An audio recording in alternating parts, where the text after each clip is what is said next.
টাঙ্গাইল-৪ আসনের জাতীয় পার্টি মনোনীত এমপি প্রার্থীর সংবাদ সম্মেলন।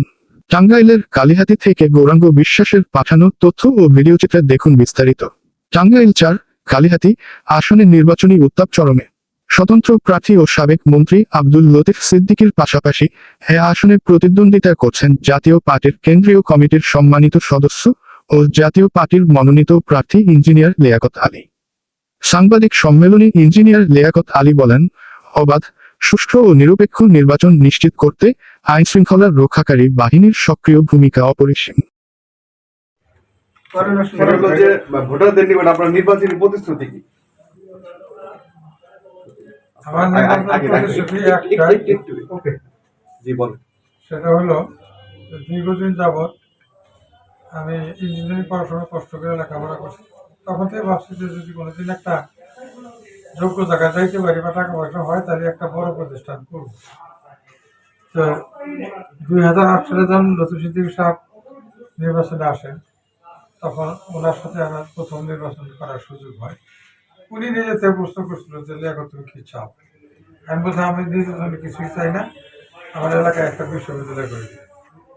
উনি বলছেন ভালো কথা, এটা আমিও শিক্ষা অনুরাগী, ওনার একটা জায়গা আছে দেওয়ার কথা ছিল, পরে ওইটা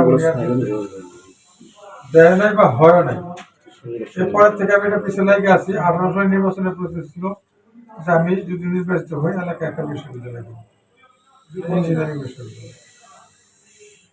24 নির্বাচনের এই প্রস্তুতি, এবারকার প্রস্তুতি আমার পোস্টারের মধ্যে লেখা আছে যে এলাকায় একটা বিশ্ববিদ্যালয় স্থাপন এবং এলাকার উন্নয়ন জন্য আপনাদের জন্য ভোট চাই। পোস্টারের মধ্যে আমার প্রস্তুতি উল্লেখ করে দিচ্ছি, এলাকার জনগণ যদি ভোট দেয়, আমি আমার জনগণের একটা কথাই বলি যে আপনারা তো অনেক জায়গায় দান করেন, মসজিদে দান করেন, মন্দিরে দান করেন, মানুষকে দান করেন, অসহায়কে দান করেন। আপনি ভোটটা আমাকে দিয়েন না, একটা বিশ্ববিদ্যালয় করব, সেই বিশ্ববিদ্যালয়কে একটা ভোট দান করেন। এটাই হলো আমার জনগণের কাছে আমার মানে আবেদন, যে একটা বিশ্ববিদ্যালয়কে আপনারা দান করেন যাতে আমি একটা বিশ্ববিদ্যালয় করতে পারি। আমার প্রতিশ্রুতি এইটাই, 1 নম্বর, যে আমি এলাকায় একটা বিশ্ববিদ্যালয় করবো, 1 নম্বর প্রতিশ্রুতি এটি। আর দ্বিতীয়ত উন্নয়ন কাজ আছে, সততার সাথে কাজ করবো। আপনারা জানেন সবাই আমি সৎ লোক, আমি 2 পয়সা খাই না। আমি যতবার নির্বাচন করছি, দল চালাইছি, আমি ব্যবসা করে যা কামাইছিলাম মোটামুটি যে কটা ফ্ল্যাট ছিল প্রতিবারই 1-2 করে ফ্ল্যাট বেচছি, বেচা নির্বাচন করছি। এবারও ফ্ল্যাট বেচা নির্বাচন নামছি। এখন ফ্ল্যাট শেষ, এরপরে নির্বাচনও করবো না। আর আমার মতে আমার মনে হয় যে নির্বাচনের বয়স আবার শেষ। কারণ একটা জিনিস, পরপর 3টা এমপি নির্বাচন, একটা জেলা পরিষদ নির্বাচন, জেলা পরিষদের সদস্য পাশ করছিলাম নির্বাচন, 4টা নির্বাচনের পরে আর কারণ নির্বাচন করা উচিত না।